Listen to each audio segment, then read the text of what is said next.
बहुत वक्त बाद इस महफिल से मुलाकात हुई। वापस घर आके अच्छा लगा। हाँ, ये महफिल हम में से कई लोगों का घर ही तो है ना। मगर जो लोग अक्सर घर से दूर रहते हैं वो मेरी इस बात से ताल्लुकात रखते होंगे कि जो लोग घर से काफी वक्त तक दूर रहते हैं उनके साथ दो चीजें होती हैं। पहली, उन्हें घर की याद बहुत आती है, और दूसरी कि जब वो बहुत सारा वक्त कहीं और बिता के वापस घर आते हैं तो उन्हें घर को अपनाने में थोड़ा वक्त लगता है। हम सब कलाकार इस बार जब वापस घर आए हैं ना, तो हम सबको घर को वापस अपनाने में थोड़ा वक्त लगेगा। खैर, अब मैं अपने बारे में बताऊं तो आप में से ज्यादा लोगों को पता होगा कि मैं एक इंट्रोवर्ट हूँ। तो मैं आज आपके लिए कोई किस्सा या कहानी नहीं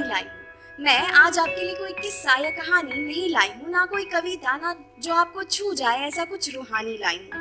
मैं तो यहाँ सिर्फ कुछ बातें करने आई हूँ। हाँ, तो आज थोड़ी फुर्सत लेते हैं ना, घर वापस आए हैं तो इत्मीनान से बैठ के दो बातें ही कर लेते हैं। तो फर्ज कीजिए कि एक रोज आप देर से उठते हैं।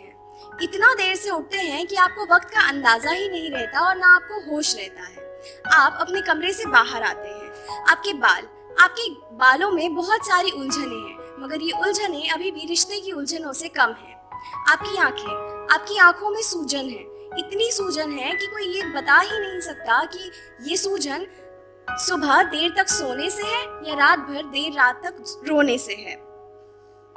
आपके लबों पे एक फीकी सी मुस्कान है, इतनी फीकी मुस्कान जो ये जताना और बताना तो चाहती है कि आपकी जिंदगी में सब ठीक है, मगर यकीन मानिए कुछ भी ठीक नहीं है।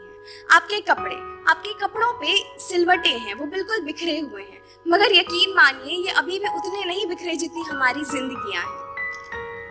ये सब चल ही रहा होता है, तभी मुझे याद आता है कि मैं कमरे में कुछ भूल गई थी। अपने तकिए तलक बिस्तर के सिरहाने में कुछ भूल गई थी और मैं हड़बड़ाहट में वो लेने जाती हूँ।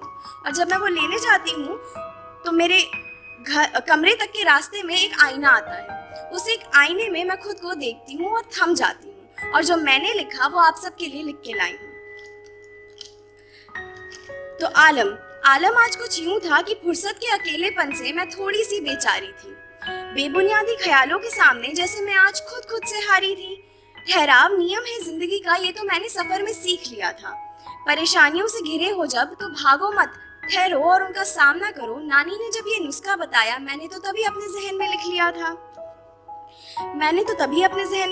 था।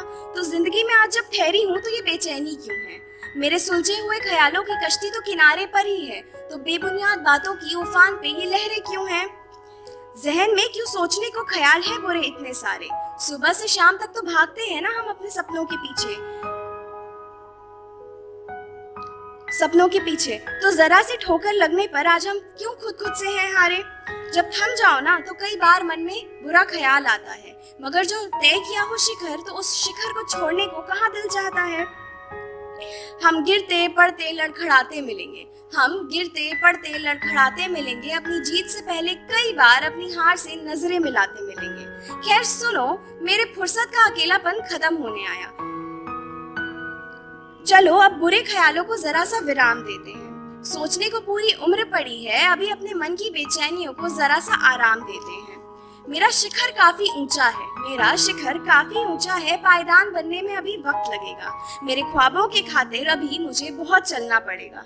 मालूम है मुझे ये सफर अभी बहुत सख्त लगेगा, मगर वादा रहा, जीत से पहले थमूंगी नहीं। हाँ, थम जरूर जाऊं शायद। खैरियत रखना, फिर मिलेंगे मेरी अगली हार से पहले। खैर, ये सारी बातें मैं खुद से उस आईने में खड़े शख्स से कर ही रही थी तो मुझे याद आया कि तकिए तलक बिस्तर के सिरहाने में कुछ भूल गई थी। तो मैं वो लेने गई, और मैं आज अपने सारे अधूरे टूटे सारे पूरे ख्वाब लेकर समेट कर आप सबके सामने आई हूँ। ख्याल रखिएगा, फिर मिलेंगे। और वैसे तो शेक्सपियर ने कहा है, what's in a name, but मेरा नाम निवेदिता।